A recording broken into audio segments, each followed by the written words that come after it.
As we look ahead to 2025 and beyond, Nvidia continues to dominate the conversation in the tech and AI spaces with its remarkable trajectory of innovation and growth. Known for its groundbreaking advancements in GPUs and AI technology, Nvidia has been a key driver of the artificial intelligence revolution for years, constantly delivering products and services that redefine the industry. From powering state-of-the-art AI models to supporting cutting-edge applications in autonomous vehicles, healthcare, gaming, and data centers, Nvidia's portfolio is a testament to its ability to stay ahead of the curve. Their continued innovation in hardware, software, and AI platforms has positioned the company as a leader in addressing the ever-growing global demand for high-performance computing. With the rapid expansion of AI applications in nearly every sector, Nvidia is expected to maintain strong momentum in the years to come. Whether it's through the development of AI supercomputers or its contributions to deep learning and machine learning platforms, Nvidia is not just shaping the future of AI, it's creating it. For investors, innovators, and tech enthusiasts, the company's anticipated performance in 2025 and beyond is something to watch closely. Don't miss out on more insights into Nvidia and the world of AI. Subscribe to my channel today, hit that like button, and share this video with your friends and followers. Let's keep the conversation going by posting your thoughts in the comments below. Today we saw colossal buying in chip stocks as traders flocked to last year's darlings that stalled out last week. Nvidia led the group as usual, but we saw some terrific action, some of the beaten down semis like AMD, ARM, Qualcomm. I think this move could last as these companies have great earnings momentum going into 2025. But there are some chips that, frankly, can't seem to get off the ground. The potato chips, which fare particularly badly in a little-noticed new study out of Cornell's business school that shows that GLP-1 weight loss drugs are having a real impact, a meaningful one that commands attention. There's a definitive drop in processed food sales in this country, and it is being linked to these GLP-1 drugs. First, some background. In the middle of last year, a wave of fear came over the food group. These GLP-1s from Eli Lilly and Novo Nordisk were viewed as grim reapers, slashing earnings wherever they went. We figured food sales would come down, then earnings for supermarkets could get hurt, and at one point, at the height of fear, an analyst tried to assess the impact on aerospace and airlines if more people got thin. It all got pretty darn fanciful, and especially eventually rationality returned, along with buyers for pretty much everything. Now the hysteria is over, but maybe there was real cause for concern. This Cornell study that I liked so much took a look at use patterns and concluded that, I'm going to quote here, households with at least one GLP-1 user reduced grocery spending by approximately 6% within 6 months of adoption, end quote. The study goes on to say, quote, given an average monthly grocery expenditure of $630, this translates to an annual reduction of $416 per adopter, end quote. Hey, that is big money for most Americans. The GLP-1 drugs also reduce food consumed away from home, with breakfast spending declining by nearly 4%, dinner down 6%, fast food particularly hard hit. I think you might see something about this when grocery chain Albertsons reports next Wednesday.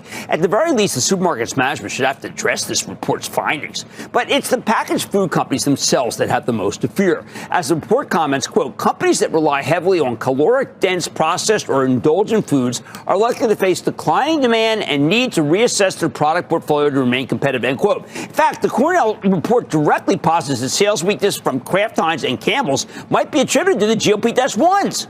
According to the report, the food companies can protect themselves by changing package sizes, offering smaller portions, producing foods that are healthier and more convenient. I think that makes sense, but in the end, these companies are all about processed foods. Come on. It's awfully hard for them to change their stripes. Now, lots of investors have turned on the makers of the GLP-1s. Last night, I got a call from someone who complained about how miserably Eli Lilly's stock has done, in large part because he bought it in the 900s. I totally get that. I know the stock's plummeted to the 700s has sickened a great many shareholders. But I think that these drugs have multiple benefits, and their staying power, questioned by many negativists, may be stronger than the critics think. The pattern seems ingrained already, and the pain the processed foods we're supposed to experience might finally be arriving.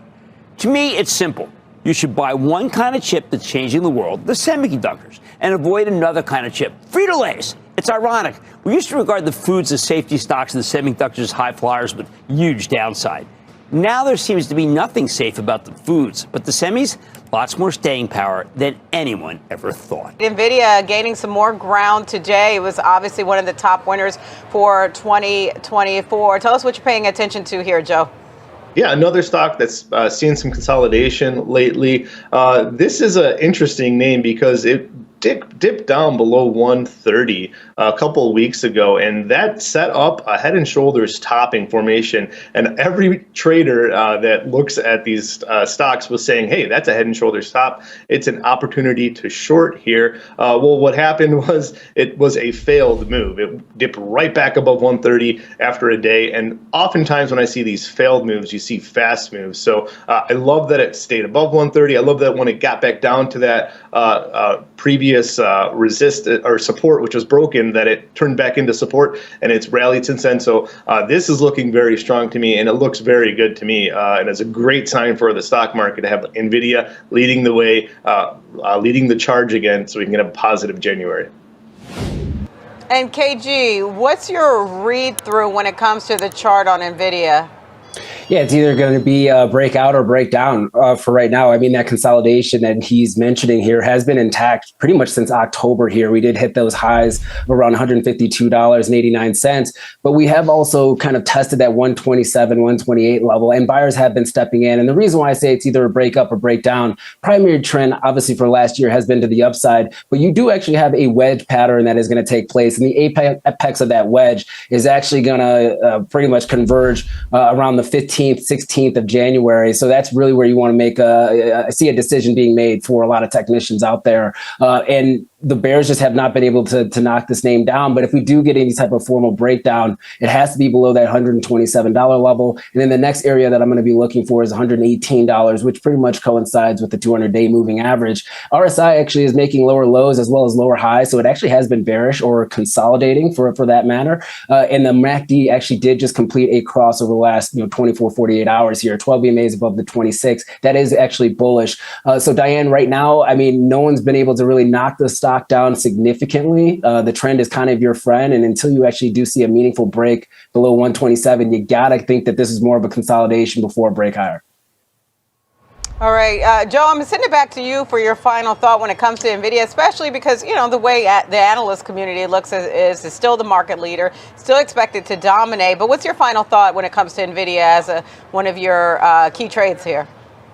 Wholeheartedly agree 100%. The trend is your friend. And as it gets lower, the valuation just gets better. We're talking about, 30-ish PE for a company that's growing, 100%, in their revenue. It's just a phenomenal growth story. So the growth is still there. The PE is high, but given how high their growth is, it actually makes sense if that sounds crazy. So when you get these dips back down to 130, 127, there are buyers ready. There are people ready to buy these dips. So until that narrative changes, I don't think the bull story changes. So yeah, I just think it's going to continue higher, and looking forward to all-time highs again.